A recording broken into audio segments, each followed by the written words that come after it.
Sunod nga advice sa Dr. Willie Ong. Kung ikaw sigig ubo, likayan ang mga lugar nga grabig aso. O ka mga lugar nga daghang aso.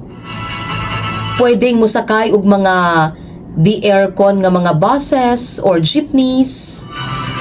Kaya syempre kung dili aircon ang imong sakyan, grabig abog plus aso pag sa sakyanan, amo na makadugang sa imong ubo. Unya dili dapat magsigig lakaw-lakaw, magsigig laag-laag, ilabi na sa mga crowded nga mga places.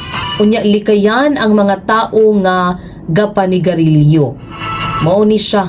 Mao ni ang hinungdan sa akong ubo karon kay tungod sa sigarilyo na amagod tay mga kada bitang matagbuan sa mga atong ginaadtuan, unya kitay makalanghap sa ilahang aso.